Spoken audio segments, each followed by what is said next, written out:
Being bullied at work is an experience no one deserves. Yet here you are, navigating a difficult situation that's been weighing on your shoulders. It's exhausting, confusing, and sometimes even feels isolating. But let me tell you something important: you're not alone in this. And you're stronger than you think. The first step in responding to workplace bullying is recognizing it for what it is. It's not just joking or harmless criticism. If it makes you feel belittled, stressed, or unwelcome, bullying can take many forms, from subtle snubs to overt aggression.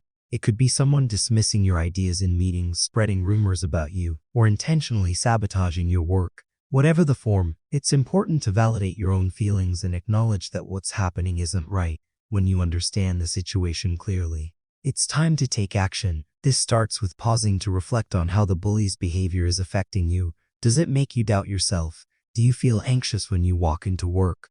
Write these feelings down, not to dwell on them but to give yourself clarity. A written record also helps you document specific incidents. Note the date, time, location, and exactly what happened. Include witnesses if there were any, and describe how it made you feel or how it impacted your work. Documentation might feel tedious, but it's empowering. It's your evidence, your proof that this isn't just in your head. Next, think about addressing the situation directly. I know this might sound intimidating, but standing up for yourself doesn't mean being confrontational. It means being assertive and clear about your boundaries. The next time the bully makes a snide remark or undermines you, respond calmly but firmly. For example, you could say, "I'd appreciate it if you shared feedback with me privately instead of in front of the team," or "I feel like my contributions aren't being valued, and I'd like to discuss how we can work better together." These statements show confidence and focus on behavior rather than blaming the person. It also puts the bully on notice. They'll see that you're not an easy target if direct confrontation doesn't feel safe or effective.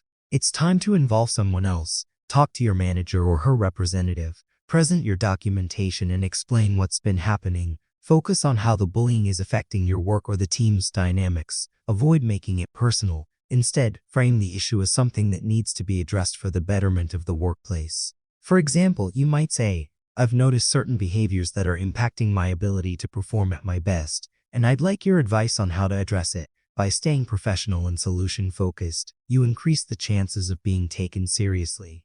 While you're dealing with this, protecting your mental health should be a top priority. Workplace bullying can chip away at your self-esteem and create an overwhelming sense of stress, so make it a point to take care of yourself. Start with small but impactful actions, like taking breaks when you need them, setting boundaries around work hours, and practicing mindfulness. Engage in activities that recharge you. Whether it's spending time with loved ones, exercising, or pursuing a hobby that brings you joy, surround yourself with people who lift you up. Seek out friends, family, or even colleagues who can offer encouragement and remind you of your worth. If the stress becomes too much to handle alone, don't hesitate to seek professional help.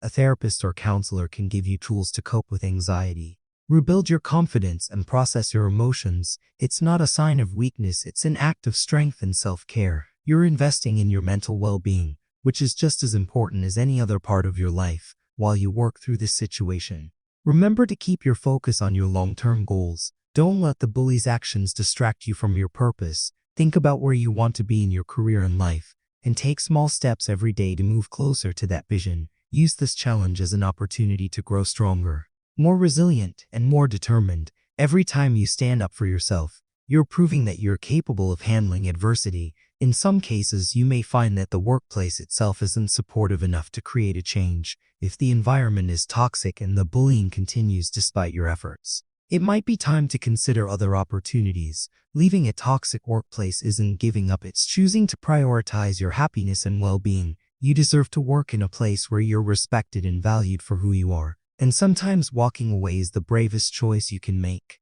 Through all of this, don't lose sight of the fact that you're capable of overcoming this. The bully's actions don't define you. Your strength, resilience, and determination do. You have the power to stand up for yourself, protect your mental health, and move forward. No matter how challenging this moment feels, it's just one chapter in your story, and you have the ability to shape what comes next. Don't forget to subscribe, like, share, because you will learn tons of information in the next video.